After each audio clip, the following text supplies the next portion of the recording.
వేసవి వచ్చిందంటే చాలు కూరగాయల ధరలు మండిపోతాయి. ముఖ్యంగా తీగజాతి కూరగాయలైన బీర, సొర, దొండ, కాకర, దోస పంటలకు డిమాండ్ ఎక్కువ. నీటి వసతి ఉన్న రైతులు అధికంగా బీరను సాగు చేస్తూ ఉంటారు. అయితే పెరుగుతున్న ఉష్ణోగ్రతలకు మొక్కలు సరిగ్గా ఎదగకపోవడం, ఇటు చీడపీడలు అధికంగా ఆశించి దిగుబడులు తగ్గే అవకాశం ఉంది. కాబట్టి ఆయా ప్రాంతాలకు అనువైన రకాలను ఎన్నుకుని మేలైన యాజమాన్య పద్ధతులు పాటించినట్లయితే నాణ్యమైన అధిక దిగుబడులు పొందవచ్చని తెలియజేస్తున్నారు బెల్లంపల్లి కృషి విజ్ఞాన కేంద్రం కోఆర్డినేటర్ శివకృష్ణ.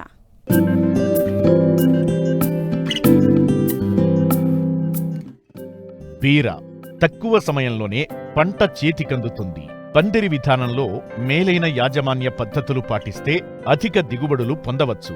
నాటిన 3 వారాలకే కాతకు రావడం బీర పంట ప్రత్యేకత. సులభంగా తెంపి మార్కెట్కు తరలించవచ్చు. ఎక్కువ మంది కూలీల అవసరం కూడా ఉండదు. ఒకే వ్యక్తి ఒక రోజులో క్వింటాలు వరకు బీరకాయలను తెంపగలుగుతారు. అదే ఇతర పంటలైతే 3-4 కూలీలు అవసరమవుతారు. ధర బాగా పలికితే బీర సాగులో వచ్చిన లాభాలు ఏ పంటలో కూడా రావు. వినియోగదారులు కూడా ప్రస్తుతం అందుబాటులో ఉన్న హైబ్రిడ్ విత్తనాలతో ఉత్పత్తయ్యే బీరకాయలపై ఎక్కువ ఆసక్తి కనబరుస్తున్నారు. కాబట్టి వేసవిలో బీరను సాగు చేసినా చెయ్యబోతున్న రైతులంతా మేలైన యాజమాన్య పద్ధతులు పాటించినట్లయితే నాణ్యమైన అధిక దిగుబడులను పొందేందుకు వీలుంటుంది. వేసవి బీర సాగులో ఎలాంటి మెళకువలు పాటించాలో రైతులకు తెలియజేస్తున్నారు మంచిర్యాల జిల్లా బెల్లంపల్లి కృషి విజ్ఞాన కేంద్రం కోఆర్డినేటర్ శివకృష్ణ.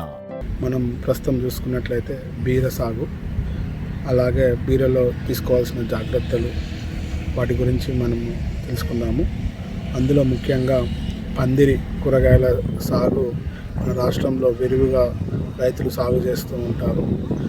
ముఖ్యంగా పందిర్లో గుమ్మడి కానివ్వండి, బీర, కాకర ఇలాంటి తీగజాతి కూరగాయలు ఎక్కువగా పందిర్ల కింద రైతులు సాగు చేస్తూ వస్తారు.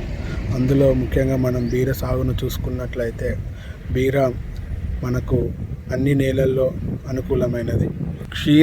క్షార నేలల్లో బీర సాగు అనుకూలంగా ఉండదు. ఇసుక నేలలు కానివ్వండి, తేలికపాట నేలలు కానివ్వండి, వీటి నేలల్లో మనకు బీర సాగు చేసుకోవడానికి అనుకూలము. ముఖ్యంగా బీరలో మనము చూసుకున్నట్లయితే సంకర్ జాతి రకాలు, హైబ్రిడ్ రకాలు, అలాగే సూటి రకాలు కూడా మనకు అందుబాటులో ఉన్నాయి. మనకు సంకర్ జాతి రకాలు NS3 కానివ్వండి, NS40 కానివ్వండి, సురేఖ ఇలాంటి రకాలు మనకు ఉన్నాయి. అలాగే మనకు సూట్ రకాలు జగిత్యాల లాంగ్, జైపూర్ లాంగ్ ఇలాంటివి వేసవికి చాలా అనుకూలమైనవి. ఇంకోటి ముఖ్యంగా మనము బీర సాగు చూసుకున్నట్లయితే అధిక ఉష్ణోగ్రతలు, అంటే ఉష్ణోగ్రత ప్రభావం అనేది బీర సాగులో చాలా కీలక పాత్ర పోషిస్తుంది. ముఖ్యంగా ప్రొద్దుట అంటే ఉదయపు ఉష్ణోగ్రతలు 18 డిగ్రీల సెల్సియస్ కన్నా తక్కువగా ఉన్నప్పుడు పూత అలాగే పిందెలు రాలిపోయే ఆస్కారం ఉన్నది. దిగుబడి మీద ప్రభావం చూపే అవకాశం ఉన్నది. అలాగే మనకు ఒకవేళ ఉష్ణోగ్రతలు 36 డిగ్రీల సెల్సియస్ కన్నా ఎక్కువగా ఉంటే కూడా అప్పుడు మనకు ఆడపుష్పాలు తగ్గిపోయి మగ పుష్పాలు ఎక్కువగా రావడం వల్ల అది కూడా దిగుబడి మీద ప్రభావం చూపే అవకాశం ఉన్నది. కాబట్టి రైతులు ఎండాకాలం అంటే ముఖ్యంగా రబీ సీజన్లో పందిర్ల కింద, హరిత పందిర్ల కింద సాగు చేసుకోవడం ద్వారా మనకు మామూలు సాగు కన్నా ఈ హరిత పందిర్ల కింద సాగు చేయడం ద్వారా ఎక్కువగా దిగుబడి వచ్చే ఆస్కారం ఎక్కువగా ఉన్నది. ముఖ్యంగా మనము బీర చూసుకున్నట్లయితే బీర విత్తనానికి విత్తన శుద్ధి చేసుకోవడం ద్వారా నేల ద్వారా సంక్రమించే చీడపీడలు రాకుండా మనము సాధ్యమైనంత వరకు నివారించుకోవచ్చు. ముఖ్యంగా 3 గ్రాముల థైరమ్, దాని తర్వాత 5 గ్రాముల ఇమిడాక్లోప్రిడ్ ఇలాంటి మందును ఒకదాని తర్వాత ఒకసారి విత్తన శుద్ధి చేసుకోవాలి.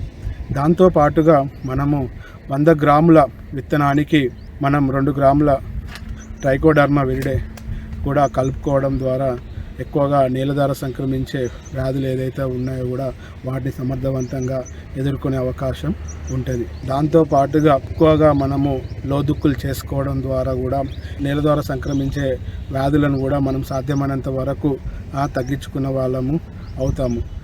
వేసవిలో పంట ఎదుగుదల తగ్గి పూత రాలిపోయే అవకాశముంటుంది. అంతేకాకుండా ఎక్కువగా తెగుళ్లు ఆశిస్తుంటాయి. కాబట్టి సకాలంలో నీటి తడులు, పోషకాలు అందించాలి. చీడపీడలను గుర్తించిన వెంటనే సమగ్ర సస్యరక్షణ చర్యలు చేపట్టాలి. ముఖ్యంగా తీగజాతి కూరగాయలలో ఎండాకాలంలో ఎక్కువగా వేడి ఉండడం వల్ల ఆడపుష్పాలు తక్కువగా రావడం అవకాశం ఉంటుంది కాబట్టి మగ పుష్పాలు ఎక్కువగా వచ్చే అవకాశం ఉంటుంది కాబట్టి రైతులు విత్తిన 15 రోజులకు బోరాక్స్ అలాగే ఇథిరాల్ 1 లీటర్ నీటికి అంటే 2.5 ml లీటర్ నీటికి కలుపుకొని 2 దఫాలుగా పిచికారీ చేసుకోవడం ద్వారా మనకు ఆడపుష్పాలు ఎక్కువగా వచ్చే అవకాశం ఉండి దిగుబడి కూడా ఎక్కువగా వచ్చే అవకాశము ఉన్నది. అలాగే వీటితో పాటుగా రైతులు ముఖ్యంగా ఎలాంటి చీడపీడలు రాకుండా నివారణ చేసుకోవడానికి ఫ్లై ట్రాప్స్ కూడా అమర్చుకోవడం ద్వారా కూడా పండు ఈగలు రాకుండా కూడా సాధ్యమైనంత వరకు నివారించుకోవచ్చు.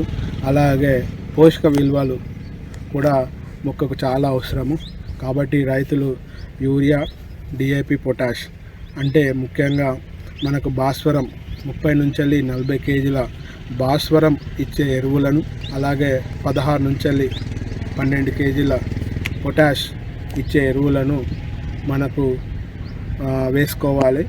అలాగే యూరియాకి వచ్చినట్టయితే 32 నుంచి 40 కేజీల మన నత్రజని ఇచ్చే ఎరువును మనకు 2 దఫాలుగా అంటే సమపాలల్లో ముఖ్యంగా మనకు 20 రోజులకు అంటే 20 నుంచి 25 రోజులకు ఒకసారి అలాగే పూత పిందె వచ్చే సమయంలో 2వ దఫాగా వేసుకోవడం ద్వారా మనకు సరైన సమయంలో మొక్కకు పోషకాలన్నీ అంది ఆశించిన స్థాయిలో మనకు దిగుబడి వచ్చే అవకాశం ఉంటుంది. కాబట్టి రైతులు ముఖ్యంగా నీళ్ళు పెట్టే సమయము అంటే పువ్వు మొగ్గ దశలో నీళ్ళు పెట్టకుండా పువ్వు మొగ్గలు వేసిన తర్వాత కాయలు పిందె దశలలో మనకు చిన్నప్పుడు నీళ్ళు పెట్టుకోవడం చాలా ముఖ్యము.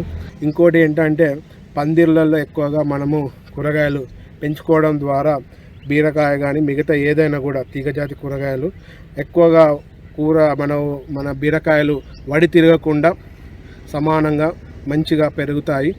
దాని పెరగడం ద్వారా ఏమవుతుందంటే మార్కెట్లో కూడా వడి తిరగని కూరగాయలు కాబట్టి బీరకాయ ఎక్కువగా మనకు రేటు వచ్చే అవకాశం ఉంటుంది. మనము చూసుకున్నట్లయితే 60 నుంచి 90 రోజుల వ్యవధిలో మనకు బీరకాయలు పంట కోతకు రావడం జరుగుతుంది, రేటు కూడా రావడం జరుగుతుంది. ఇలాంటి చిన్న జాగ్రత్తలు తీసుకోవడం ద్వారా మనకు రైతులు ఆశించిన దిగుబడి సాధిస్తారని నేను అనుకుంటున్నాను.